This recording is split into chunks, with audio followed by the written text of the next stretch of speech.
The human representative shuffled into the throne room, his head bowed.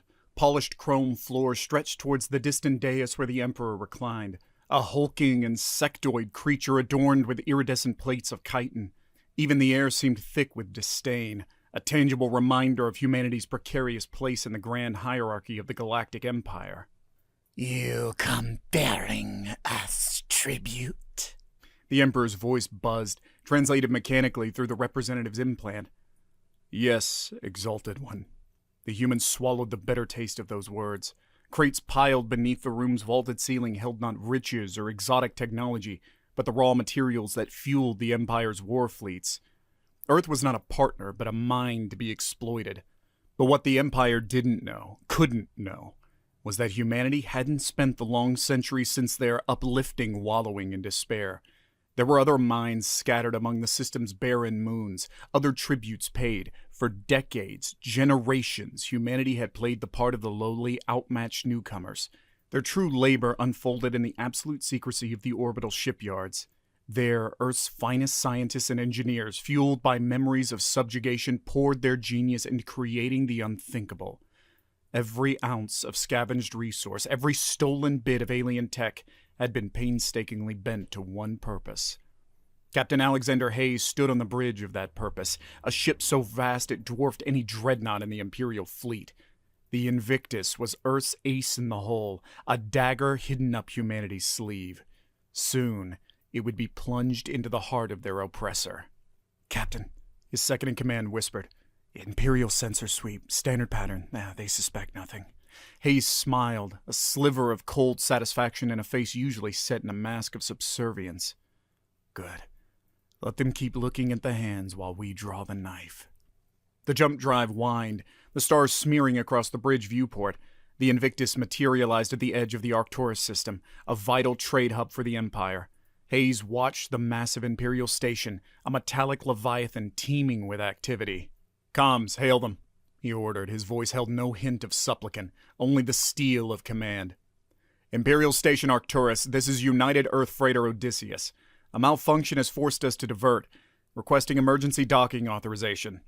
The comm officer, a bright young-eyed man barely out of the academy, looked up in surprise. The standard protocol called for groveling pleas and layers of bureaucracy. Hayes met his gaze squarely. The officer cleared his throat. "Aye, Captain," he said, a spark of defiance in his tone. The comm crackled with static, then the clipped voice of a station administrator. "Odysseus, explain this deviation. Your cargo manifest." The voice trailed off, replaced by a hiss of shock. "What the seven hells is that?" Hayes grinned. Their cover was thin. A freighter couldn't hide a ship the size of the Invictus, but the shock, the raw disbelief would buy them precious time. "Launch fighters!" he commanded, his voice echoing in the vastness of the bridge. Hangars disgorged sleek starfighters, their plasma engines flaring bright. "Captain!" the sensor officer shouted. "Massive energy surge from the station! I'm reading weapons spin-up!" "Too late," Hayes murmured. The Imperials had seen through the ruse, but not fast enough. "Target the defenses, but focus on crippling. We're not here for a slaughter."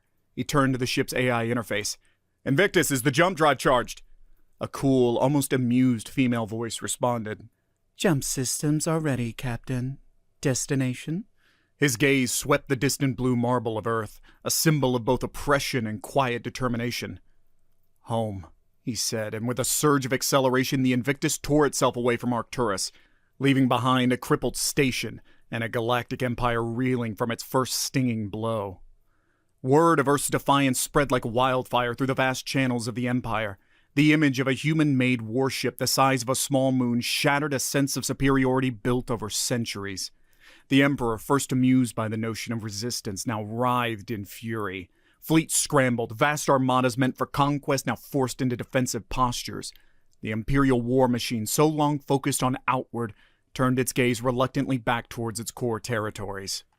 Meanwhile, the Invictus was a ghost. Each strike followed the same pattern, a flash of light, a brief flurry of battle near a strategic Imperial target, then vanishing before reinforcements could arrive.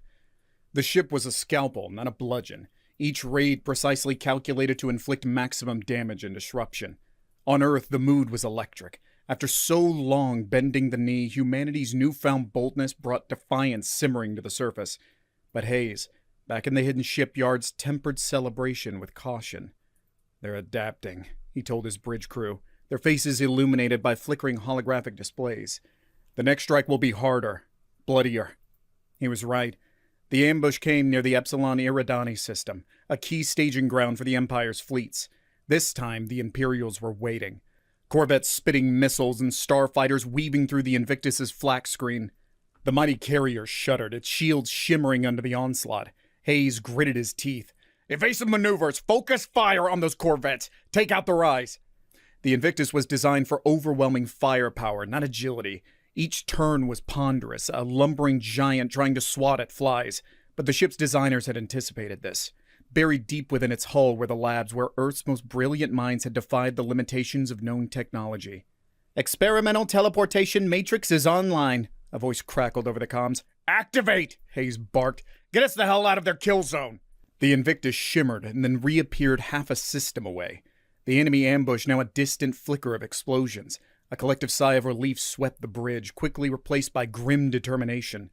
The teleportation matrix was a trump card, but it was unstable, unpredictable, a testament to humanity's quiet desperation more than their technological prowess. News of the teleportation matrix reached the Emperor himself. Even amidst the rising tide of human rebellion, it was a development that defied all expectations. The insect monarch, once dismissive, now paced his gleaming throne room, his advisors a terrified chorus around him.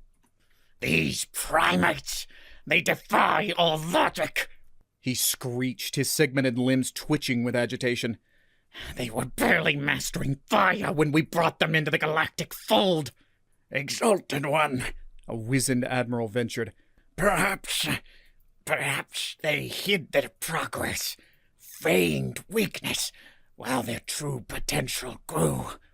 The Emperor hissed, anger rising alongside a chilling sliver of fear. If so, then we have grievously underestimated them. Assemble the Grand Fleet. We will crush their homeworld, burn it to ash until not a single human remains. They will learn the true price of defiance. Aboard the Invictus, the crew wasn't privy to the Emperor's plans, but the shift in the Empire's tactics was undeniable. Strikes that were once hit and run were now becoming protracted, desperate battles against vastly superior numbers. Hayes spent sleepless nights on the bridge, plotting courses, analyzing data, a knot of tension ever present in his gut. One such night, as exhaustion threatened to overwhelm him, a figure emerged from the bridge's shadows.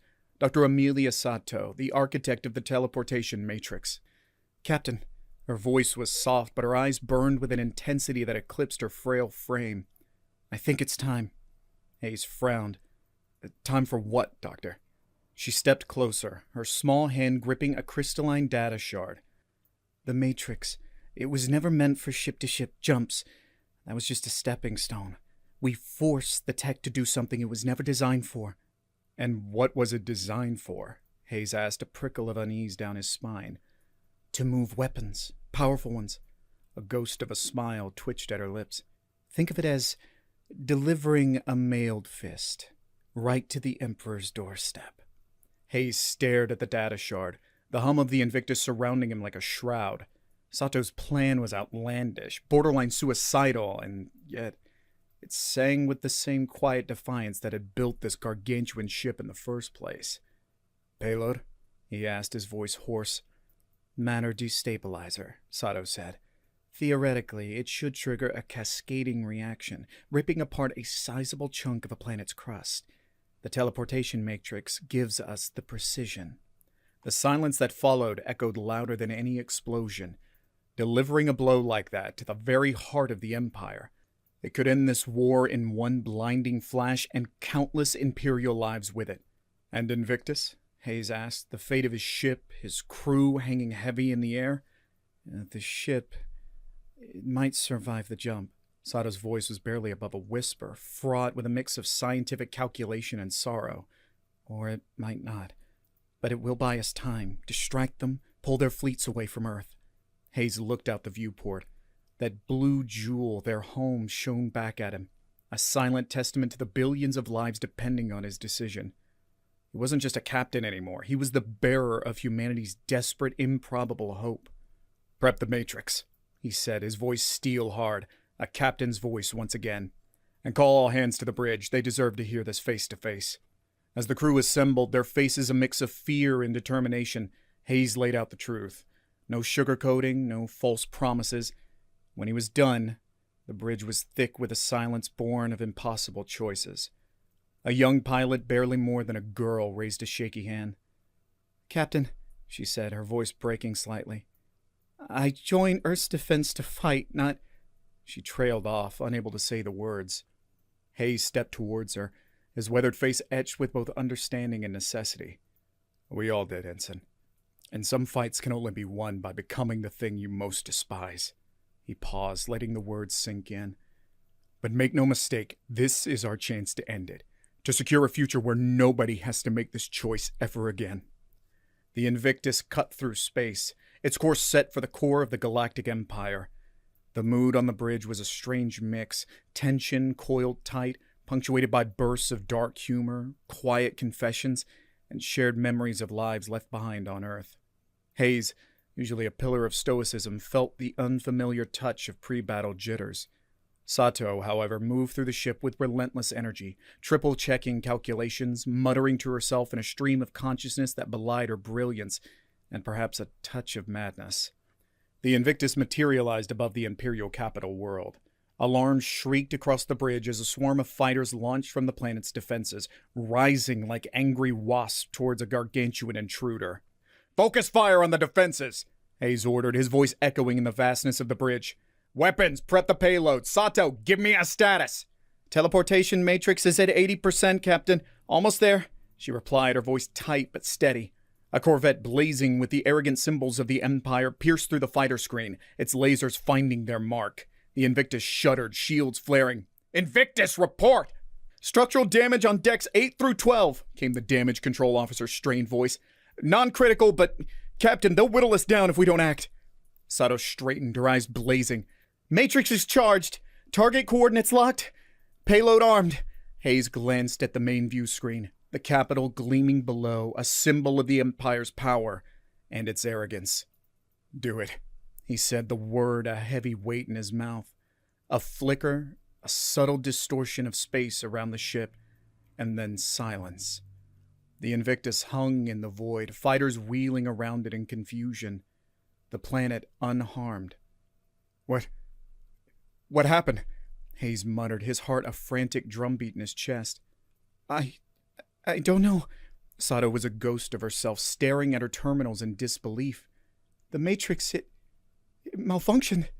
A sickening wave of despair crashed over the bridge, but before it could consume them, the sensors went wild. "Massive energy spike directly below!" the officer shouted. The space around the Invictus warped, twisting out of shape. Then, like a bubble bursting, a chunk of the planet erupted into the void. Not an explosion, but something far stranger. Molten rock and shattered crust spiraled outward, a grotesque parody of a celestial birth. "By all the stars," Hayes whispered. The teleportation hadn't failed. It had worked exactly as designed, sending the planet itself tearing apart from within. The Imperial fighters scattered in a panic, all thoughts of attack forgotten as their gleaming capital world began to disintegrate before their eyes. Across the Empire, the news spread, a wave of terror and awe washing over the systems. The very foundation of their power had crumbled, and the architect of its doom was not an ancient cosmic force, but a species they had deemed inferior. The war, however, was not yet won. The Empire, vast and furious, lashed out. Earth became the focus of their desperate rage. Fleets converging on the small blue world, the Invictus fought valiantly, buying time as Earth's orbital defenses scrambled, their guns blazing against the onslaught. But the carrier, wounded and weary, couldn't hold forever. In a final act of defiance, as Imperial cruisers closed in, Hayes ordered the unthinkable. The Invictus turned, its gargantuan engines flaring, and charged directly at the heart of the enemy fleet. It was a suicidal act, but in that moment, it was symbolic of humanity's unyielding spirit. They had struck from the shadows, adapted, defied expectations, and when backed into a corner, they would fight tooth and nail, dragging as many of their enemies as possible down with them. The Invictus rammed into an Imperial dreadnought, its shields shattering, hulk buckling, the colossal warships merging in a blinding flash. Shockwaves rippled through space, and then silence. The Invictus, the ship that had changed the fate of the galaxy, was gone, but its legacy would outlive it. Earth did not fall, crippled, devastated, but unbroken. The death throes of the Empire had battered their defenses, scorched their world, but they held. Relief fleets from other subject races, sensing weakness and smelling opportunity in the Empire's chaos, swooped in, not to enslave, but to bargain. On Earth, amidst the ruins of once thriving cities, a new era began. Hayes was gone, a hero enshrined in legend, and Dr. Sato disappeared amidst the swirl of recovery efforts, her brilliant, haunted mind perhaps seeking solace in peaceful obscurity. Humanity, bloodied but unyielding, started to rebuild. Their newfound place in the galaxy wasn't that of a superpower, but that of a survivor. They had faced an unimaginable foe, and though wounded, they had not broken. In boardrooms and diplomatic halls, humanity forged new alliances. Their voice carried the weight of their sacrifice, tempered with newfound understanding of how fleeting power could be. Technology flowed into Earth's battered shipyards, not as stolen scraps, but as blueprints shared in cautious cooperation. The legacy of the war stretched long. Some humans bore bitter scars, their hatred for their former oppressors burning bright and undying. But the new generation, born among rubble and defiant tales, also carried something else. Their eyes held the stars, not just with yearning, but with a hard-won wisdom. It was a time of mourning and of cautious rebirth. Schools reopened and playgrounds echoed once again with the laughter of children. But in their classrooms, the textbooks didn't just hold tales of scientific wonders, but also historical accounts of the cost of freedom, of the terrible power born from desperation. Humanity had been an underdog, underestimated and abused, but in that desperate struggle they had found something within themselves, resilience, cunning, and the sheer will to survive against all odds. The galaxy had learned a painful lesson: never corner a species with nothing left to lose. And with that lesson burned into the fabric of history, humanity stepped into a future that was uniquely, undeniably theirs to shape. Decades, perhaps centuries later, an explorer ship with a mixed-species crew drifted near the Arcturus system. It was a routine survey, one of many conducted in the wake of the Empire's collapse when the vast, neglected reaches of space opened up for exploration. A young human sensor officer frowned at her console. Odd energy signature. Residual trace, faint, but unusual. The captain, a grizzled veteran with scales instead of skin, eyed the readings. Anything to worry about? Hard to say, sir, she replied. Doesn't match any known tech, but there's a sort of echo, like a scream cut short. Curiosity piqued, he changed course. The ship sailed closer to the source of the readings, an uncharted asteroid belt. As they neared, the readings intensified, warping the fabric of local space-time. Sir, I think we found a pocket dimension, the officer said, a shiver running down her spine. She wasn't superstitious, but there was something chilling about the echoing energy signature. A decision flickered in the captain's eyes. They were explorers, after all. Set a probe array. Let's see what's hiding in there. Hours later, the data was collected. An image formed on the main screen, and a stunned silence fell over the bridge. There, half buried in asteroid dust, was a colossal chunk of metal, unmistakably the mangled remains of a ship. My God, the captain whispered. It's the Invictus. Word spread, first through communications channels, then from star system to star system. The name whispered in reverent tones, relics of the war retrieved and enshrined on countless worlds. They would never know the full extent of what happened there, the desperate sacrifice made on that forgotten day. But the shattered remains of the Invictus served a purpose. It was a monument, a reminder that even in the darkest hour, courage was a weapon humanity wielded with devastating consequence. a reminder that pushing any species too far could awaken a sleeping giant. This was the final legacy of Earth's secret supercarrier, not just a turning point in history, but a warning etched into the very fabric of the cosmos.